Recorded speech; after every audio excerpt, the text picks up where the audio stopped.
रानू चिड़िया मीनू मौसी के साथ बैठी हुई हंसी मजाक कर रही थी कि तभी मोनू चिड़िया वहाँ पे आके बोली।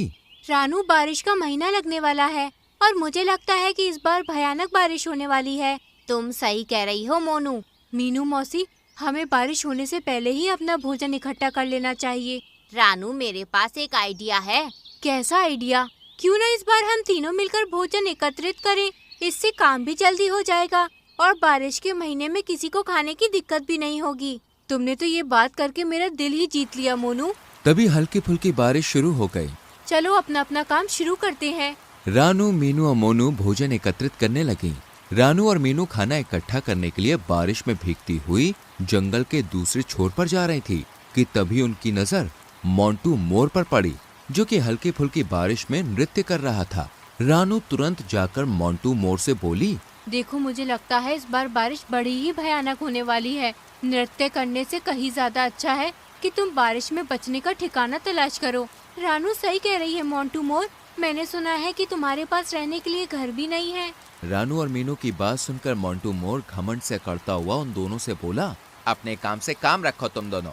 अरे जब जंगल में वर्षा होती है तब मोर नृत्य करते हैं। मुझे मत सिखाओ कि मुझे क्या करना है। मोंटू मोर की बात सुनकर रानू और मीनू उड़ती हुई वहाँ से चली गई। तभी एक पेड़ से ब्लैक बर्ड उड़ती हुई वहाँ पे आ पहुँची और मोंटू मोर से बोली, तुमने बिल्कुल सही किया मोंटू मोर।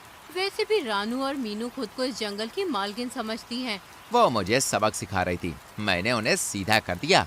मोंटू मोर की बात सुनकर ब्लैक बर्ड उड़ती हुई वहाँ से चली गई और एक तालाब के किनारे बैठकर अपने आप से बोली, मूर्ख मोर।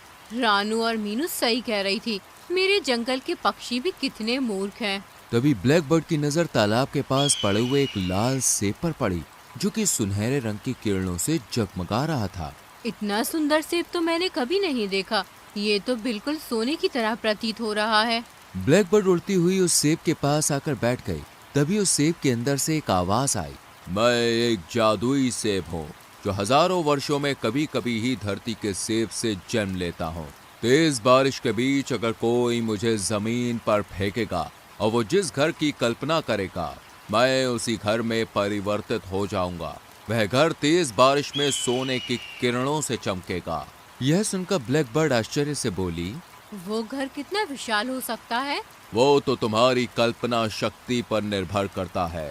ठीक है, अभी तो तेज बारिश नहीं हुई है, परंतु अगर तेज बारिश हुई और मुझे तुम्हारी आवश्यकता हुई तो मैं यहाँ पर जरूर आऊंगी। इतना बोलकर ब्लैक बर्ड वहां से चली गई। मगर अगले दिन आसमान काली घटा से घिर गया और दिन में भी अंधेरा होने लगा और भयंकर वर्षा प्रारंभ हो गई। मोंटू मोर, जो एक दिन पहले नृत्य कर रहा था, वो घबराया हुआ डरा सहमा झाड़ियों में बैठा हुआ था कि तभी ब्लैक बर्ड बारिश में भीगती हुई वहां पर आ पहुंची।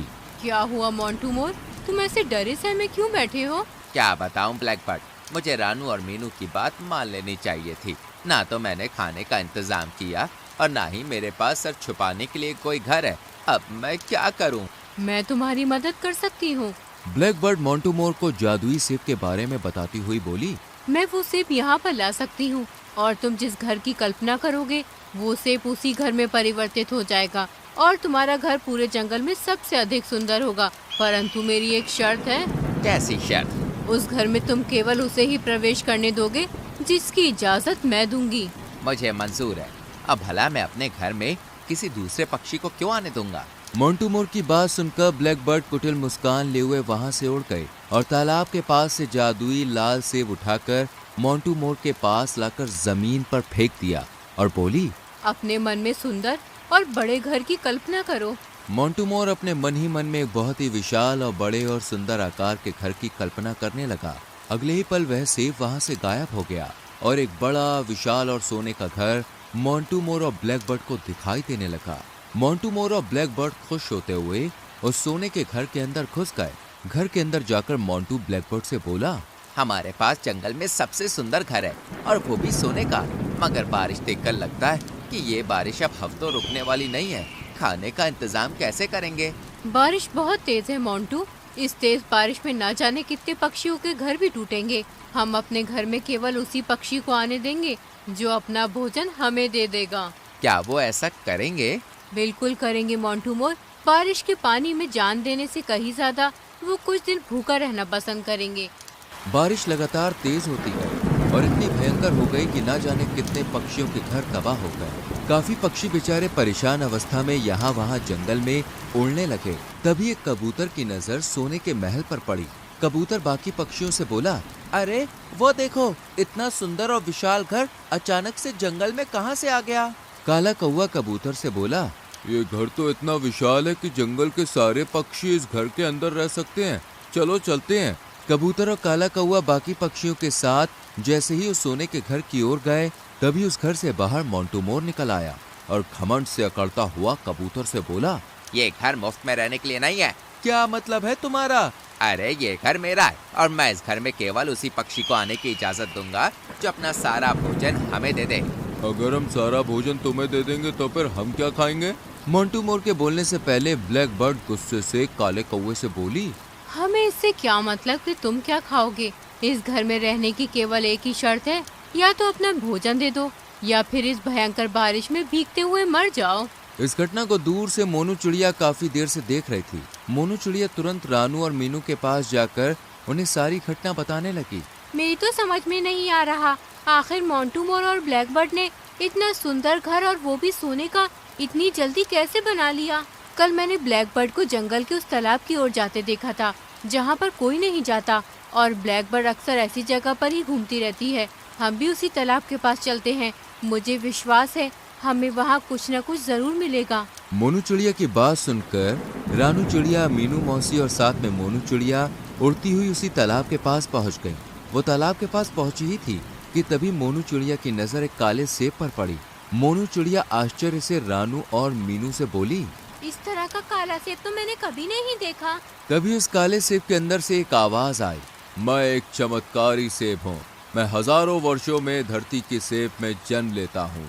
मेरी खासियत ये है कि अगर कोई भी मुझे उठाकर तेज बारिश में फेंकेगा और अपने मन में जितने भी बड़े घर की कल्पना करेगा, मैं उसी घर में परिवर्तित हो जाऊंगा और मेरा घर तेज बारिश में टूटेगा भी नहीं।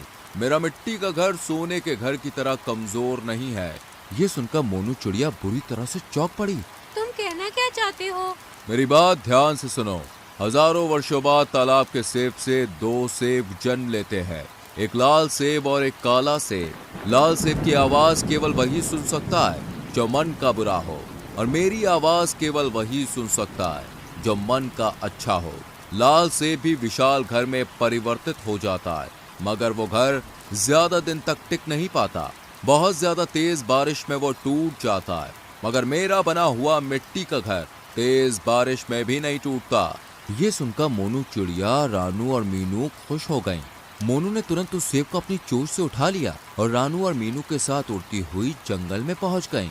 मोनू ने जैसे ही उस काले सेब को तेज बारिश के बीच में फेंका, अचानक वो सेब गायब हो गया और वहां पर एक विशाल मिट्टी का घर दिखाई देने लगा। मोनू, रानू और मीनू से बोली, मैं बाकी पक्षियों को यहाँ पर बुलाकर लाती हूँ। कुछ ही देर में मोनू मोंटू के सोने के घर के पास चली गई, जहाँ पर पक्षी मुंह लटकाए खड़े हुए थे। मोनू उन सब पक्षियों से बोली, तुम्हें ब्लैक बर्ड और मोंटू मोर की बात मानने की कोई आवश्यकता नहीं। तुम लोग मेरे साथ आओ। मेरे पास इससे भी बड़ा घर है। भले ही वे सोने का नहीं है, परंतु वो टूटेगा नहीं। इनका सोने का घर तो कुछ पता नहीं कि कब टूट जाए। मोनू की बात सुनकर सारे पक्षी मोनू के साथ चले गए और सेब के विशाल घर के अंदर ही रहने लगे। इधर मोंटू मोर और ब्लैक बर्ड अकेले रह गए। वो सब मूर्ख थे मोंटू, तुम देखना उन्हें वापस यहीं आना पड़ेगा। मगर वो वापस आ जाए तो सही रहेगा ब्लैक बर्ड, नहीं तो हम इस सोने के घर को क्या चाटेंगे? हमारे पास खाने का कुछ भी नहीं है। तभी वो सोने का घर टूट के गिरने लगता है। मोंटू और ब्लैक बर्ड तुरंत सोने के घर से बाहर आ गए। अचानक वो सोने का घर ढह गया। ये देखकर मोंटू बुरी तरह से घबरा गया और ब्लैक बर्ड से बोला, मैं तो जा रहा हूँ मोनू चिड़िया से माफी मांगने, हो सकता है कि वो मुझे माफ कर दे। इतना बोलकर मोंटू मोर मोनू के सेब के घर के पास चला गया। मोंटू मोर को देखकर मोनू सब समझ गए। तभी वहाँ पर ब्लैक बर्ड भी उड़ती हुई आ गई। ब्लैक बर्ड मोनू चिड़िया की ओर देख के बोली, हमारा सोने का घर टूट गया है। बारिश बहुत तेज है, हमें भी अपने घर पर रुकने की पनाह दे दो। तुम दोनों केवल एक ही शर्त पर हमारे घर पर रुक सकती हो। कौन सी शर्त? जब तक तुम दोनों हमारे घर पर रहोगे, घर की साफ सफाई तुम करोगे। मतलब साफ है, तुम दोनों नौकर बनकर ही हमारे घर पर रह सकते हो। ब्लैक बर्ड और मोंटू मोर के पास मोनू चिड़िया की बात मानने के अलावा और कोई चारा नहीं था। वो दोनों चुपचाप नीचे नजरें करके सेब के घर के अंदर चले गए और मोनू चिड़िया मुस्कुराती हुई मीनू और रानू के पास आ गई। जंगल के सारे पक्षी अब सुरक्षित थे क्योंकि मोनू का सेब का घर बहुत ही ज्यादा विशाल था। तो दोस्तों, कैसी लगी आपको हमारी ये कहानी? अगर कहानी अच्छी लगी हो तो वीडियो को लाइक कीजिएगा, चैनल को सब्सक्राइब कीजिएगा और हाँ, कहानी अपने दोस्तों के साथ शेयर करना तो बिल्कुल मत भूलिएगा। मैं आपको मिलूंगी अगले वीडियो में किसी नई कहानी, नई सीख के साथ। तब तक के लिए बाय बाय।